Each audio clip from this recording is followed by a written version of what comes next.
Bonjour et bienvenue sur la suite de nos tutoriaux pour Sonic Pi. Alors aujourd'hui, on va parler de la valeur des notes qu'on utilise. Pourquoi est-ce que depuis le début on tourne autour de 60, que je choisis plutôt le 62 que le 63, le 67 plutôt que le 66, ainsi de suite.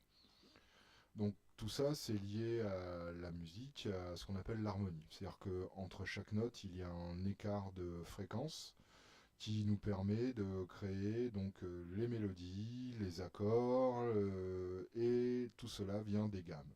Donc on va faire quelque chose d'assez simple. En fait, je vais vous proposer de regarder comment s'écrivent des gammes mineures et des gammes majeures aujourd'hui et les accords qui en dépendent. Alors vous vous rappelez, on utilisait donc play bien sûr. J'utilisais souvent la note 60 pour partir. Alors en fait, elle n'est pas au hasard, c'est parce que celle-là, c'est un do. Ensuite, je peux aller chercher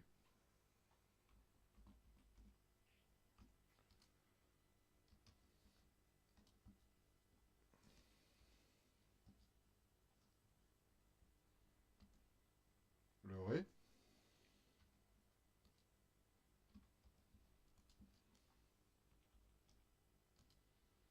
et enfin le mi.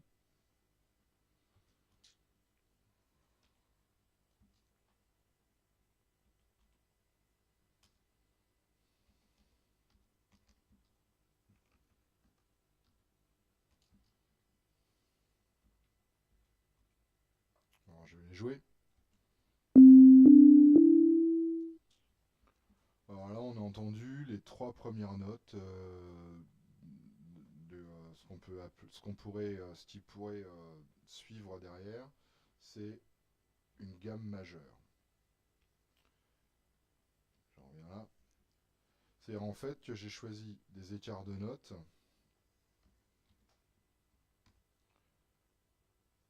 qui vont me permettre de décider déjà dès le début si je vais jouer plutôt sur une tonalité majeure ou une tonalité mineure.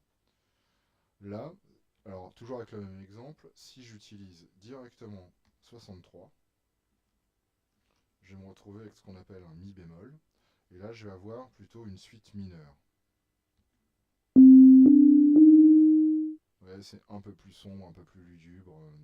C'est un peu comme ça qu'on décide un peu des ambiances tristes ou des ambiances, comment dire, un peu plus gaies en musique. Bon, là je schématise assez, mais c'est la base un peu qu'il faut comprendre pour les règles de l'harmonie et les ambiances qu'on cherche à mettre.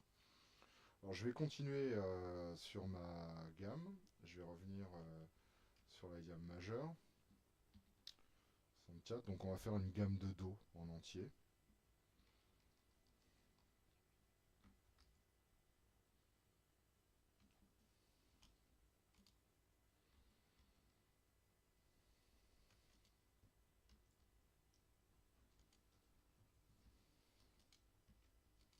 Vous voyez là j'installe mes slips, hein. Rien de bien compliqué. Là,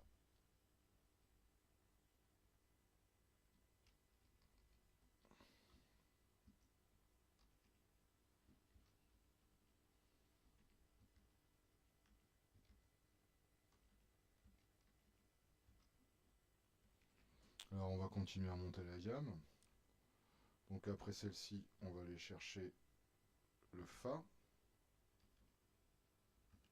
le Sol, le La,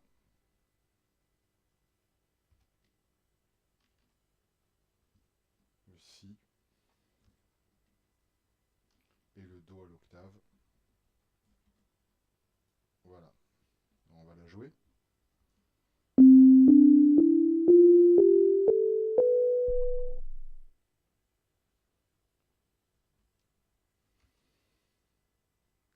C'était en 72 bien sûr, et pas un 12.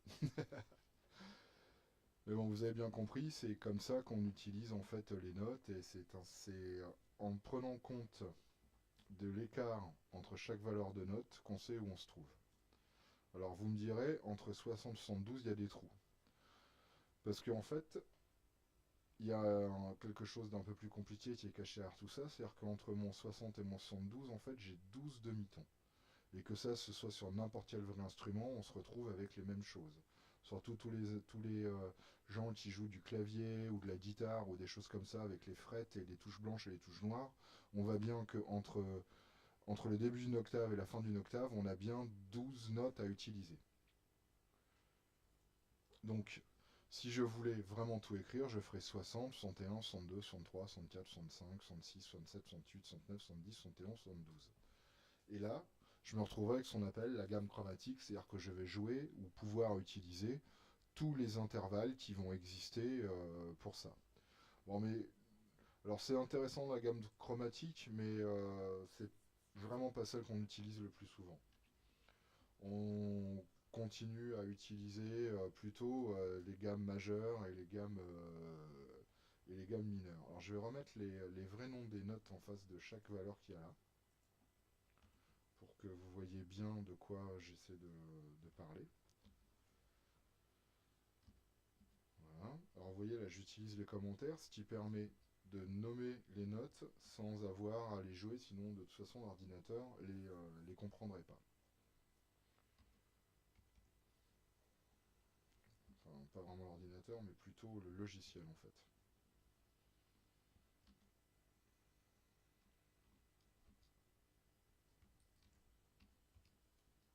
Si, et la dernière bien sûr étant le Do à l'octave. Alors rien bien sûr ne m'empêcherait de l'écrire à l'envers et on aurait une gamme ce qu'on appelle descendante. Donc voilà, ça c'est pour le début avec une gamme de Do. Je peux faire la même chose avec une gamme de Ré, avec une gamme de Mi, une gamme de Fa, une gamme de Sol, une gamme de La, une gamme de Si, une gamme de Do. Donc qu'est-ce qu'il faut retenir de ça? C'est qu'on a un premier écart qui est de demi-ton, un second écart qui est encore de demi-ton, un troisième écart qui est que d'un demi-ton, on passe de la valeur 64-65, on repart sur un plus 2, donc on a encore un ton d'écart. Là, on a encore un ton d'écart et un demi-ton d'écart. Voilà. Ça, c'est pour la présentation de la gamme majeure. Si je veux écrire la gamme majeure de Ré, je partirai de 62 et ainsi de suite. En gardant le même type d'écart, j'arriverai à ma gamme majeure de Ré. Pareil pour Mi, Fa, Sol, La, Si, Do. Alors, la gamme de Do, elle est facile parce que j'ai pas d'altération sur mes notes. Ce qu'on appelle les altérations en musique, c'est ce que je vous ai montré tout à l'heure là, c'est le Mi bémol. Le Mi bémol, c'est-à-dire qu'il va être un demi-ton en dessous de mon Mi. Voilà, si je fais ça, ce serait une gamme vraiment bizarre parce qu'il manquerait quelque chose pour qu'elle soit vraiment mineure. Là, il faudrait que je change ça aussi. Et là, pareil, je vais me retrouver avec une autre altération. Alors, je vais la jouer.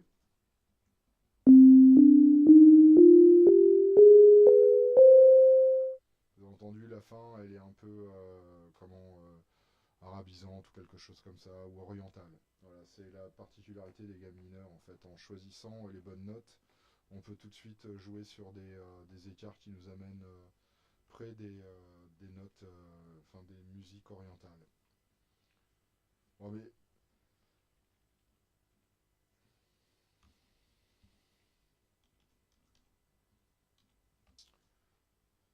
alors après, si vous êtes, comment dire, habitué déjà à lire de la musique, à regarder des grilles d'accords, des choses comme ça, vous avez certainement vu que sur la plupart des livres qu'on utilise, on utilise la dénomination A, B, C, D, E, F, G. Donc en fait, ça correspond aux notes qui sont là. Ça s'écrirait un peu différent. C'est-à-dire que en fait, avec mon play, je mettrai deux points, comme tout ce qu'on décide dans ce logiciel pour écrire un nom. Donc là, je vais écrire Do, alors en anglais c'est C. Et le 60 correspond en fait, comme je vous l'avais dit dans les tutoriels précédents, au milieu de mon clavier ou au milieu de cette échelle qui va de 0 à 127. Donc là, on va être autour de 4. Et vous allez entendre, c'est la même note que celle du début. Alors je vais jouer toutes ces notes et on va réentendre la dernière qui sera la même que celle qui était au début, donc un Do.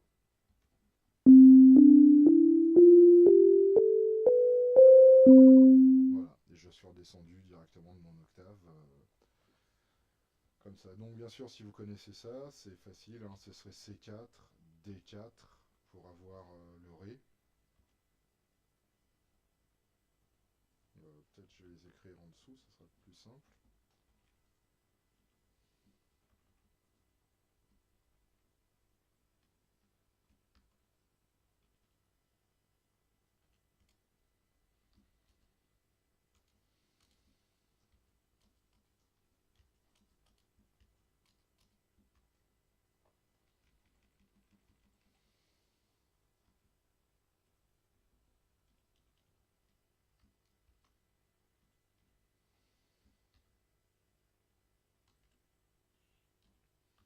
On va mettre un petit D.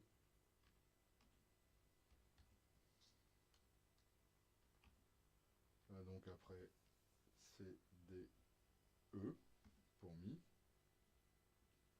Alors Fa il est facile, c'est un bon moyen mnémotechnique parce que c'est F. Donc quel que soit, si jamais vous voulez vous lancer dans l'apprentissage de la norme anglo-saxonne, voilà, avec F vous savez que vous êtes sur le Fa. Donc Sol avec le G. Et alors la première, en fait, les anglo-saxons commencent avec le La et pas avec le Do.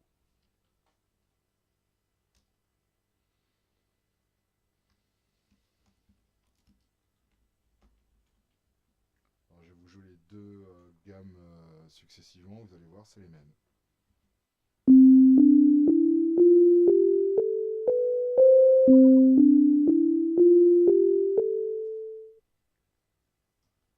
Je ne vais pas jouer la dernière note sur la dernière, mais vous avez entendu les débuts, c'est exactement la même chose. Donc là, pareil, si je veux avoir mes notes, comment dire, altérées, là je vais rajouter un B pour bémol, et là aussi.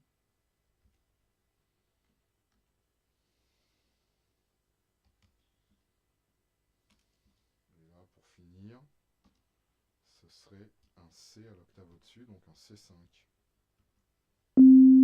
Voilà la gamme majeure.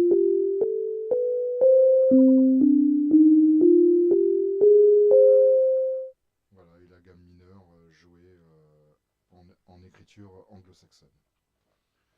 Bon, ça c'était un peu pour vous présenter l'intérêt d'essayer d'utiliser des notes et pas simplement de mettre des valeurs un peu aléatoires dans vos mélodies ou des choses comme ça.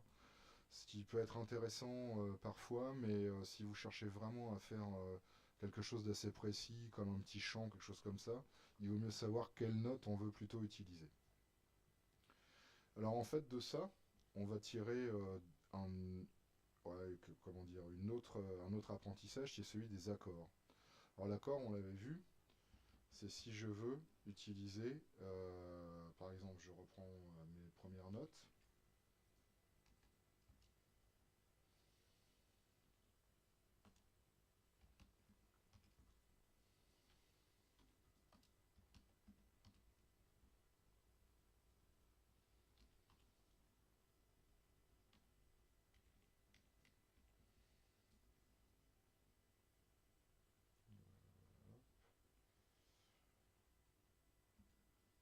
Alors, je vais faire un autre type de commentaire qu'on n'avait peut-être pas vu, qui me permet de prendre des paragraphes en entier, tout simplement avec les doubles guillemets.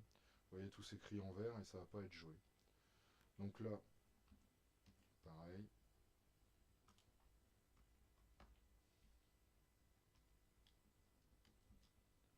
On va jouer un accord. Alors pareil, hein, on est là, vous reconnaissez les valeurs, donc 60, 64 et 67. Alors si je remonte dans ma première gamme, on a 60, 64 et 67. Alors c'est la formation de base des accords en musique. La première note qu'on appelle la tonique, la troisième note qu'on appelle la tierce, et la cinquième qu'on appelle la quinte. Avec ces trois notes-là, déjà, on place nos premiers accords en musique, sans avoir à rajouter d'autres notes. C'est assez pratique au début. Alors pareil, si je veux la même chose en accord mineur, j'ai juste à changer cette valeur-là. Je vais descendre d'un demi-ton, donc un point en termes de notes MIDI.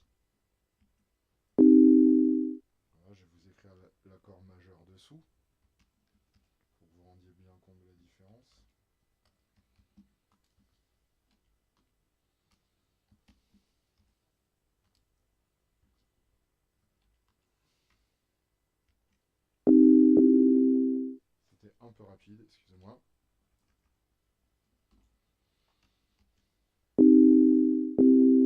Voilà, on entend bien la différence.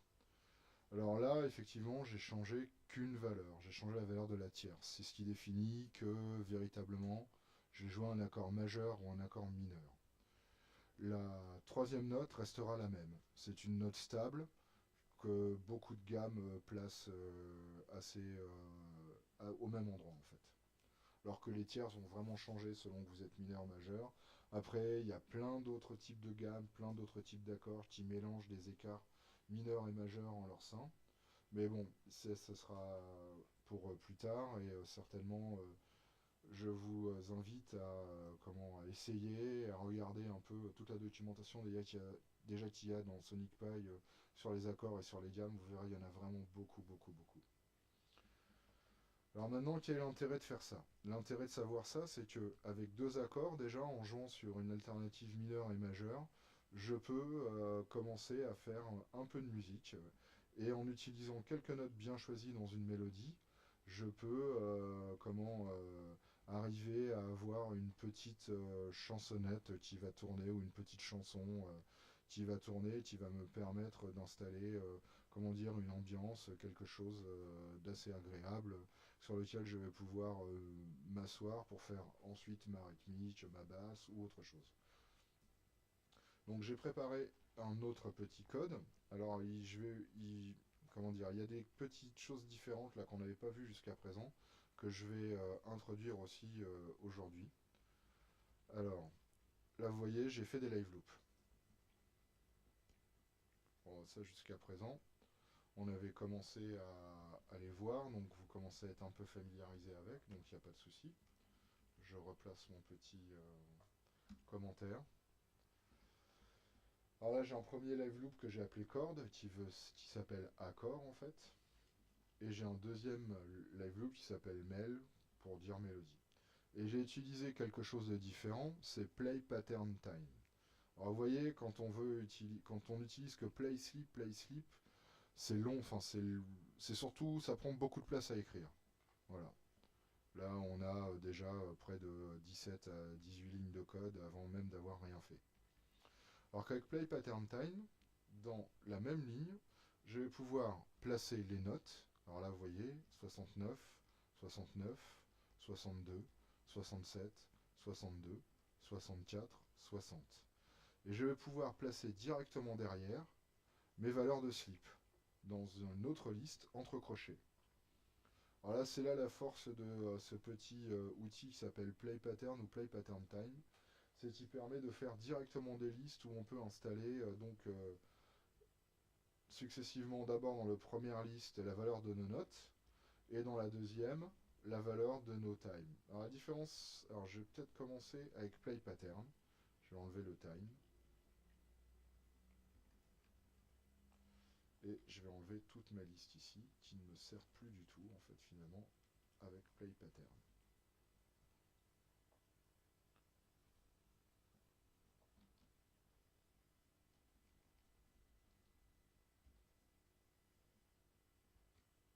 Voilà.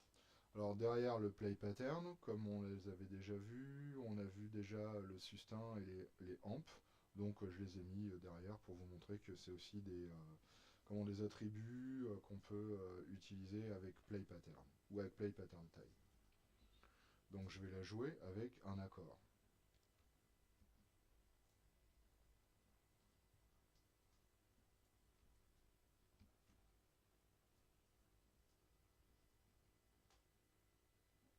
Excusez-moi, j'ai oublié d'enlever mes stops. Ça arrive, hein. Vous inquiétez pas, ça vous arrivera encore. Surtout quand on a plein de live loops qui tournent, on oublie où sont nos stops, tout ça, et là je les voyais même pas.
utiliser celui-là.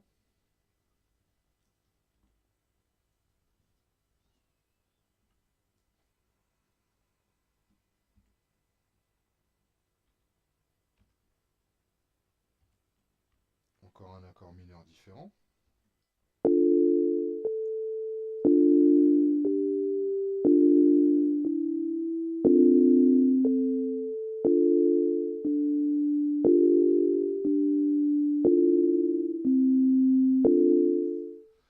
Alors là encore, j'ai rien choisi au hasard en fait. On va revenir sur la première. Alors, j'aurais pu l'écrire avec des E, des A, comme je vous l'ai montré là. Mais pour l'exemple, je pense que c'est plus facile de le voir chiffré. Directement, de voir qu'on a 7 points d'écart entre la première et la dernière, qu'on a soit 3 ou 4 points d'écart entre la première et la deuxième. Alors vous voyez, alors je vais enlever ce petit truc pour le remettre avec les vraies couleurs. Voilà. Donc, j'ai utilisé quasiment les mêmes notes que ici, sauf celle-là, que j'ai quasiment pas utilisée. Parce que là, elle serait un peu... Enfin, il faudrait choisir des gammes bien particulières pour pouvoir l'intégrer, en fait. Donc, j'ai fait 100. Mais j'ai choisi de faire donc avec à la base une gamme de Do majeur et d'utiliser trois accords différents, un qui est parti de 60, un qui est parti de 62 et un qui est parti de 57. 57 en fait c'est celui-là, c'est-à-dire que j'ai pris un accord de La et j'ai pris donc un accord de Do, un accord de La et un accord de Ré. Et vous voyez avec trois accords, je n'ai pas eu besoin de changer les notes de ma mélodie.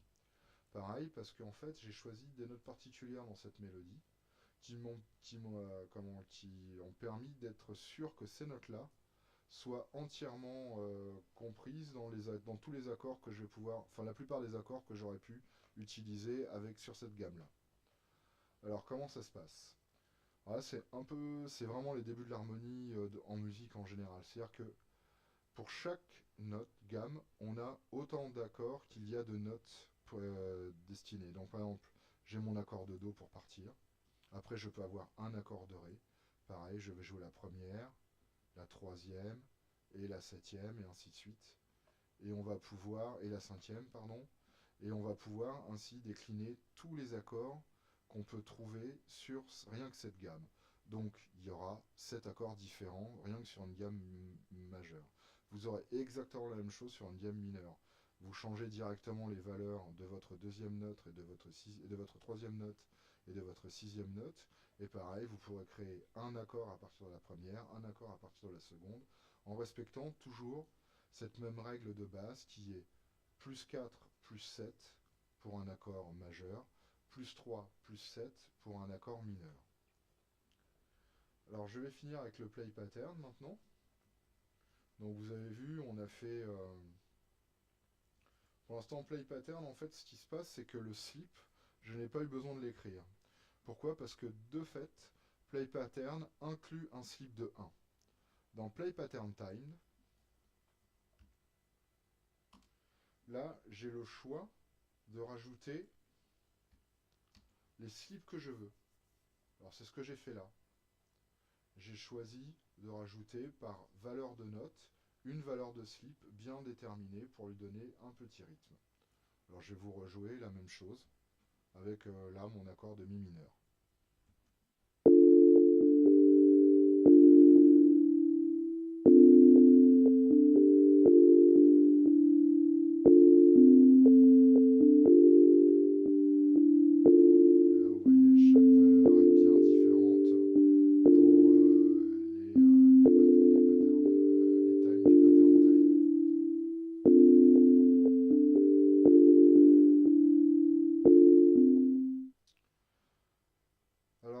J'ai choisi un sustain particulier, 0,7, parce que de base, pareil, vous le verrez quand vous regarderez votre trace. Est-ce que je peux l'agrandir? Normalement, oui.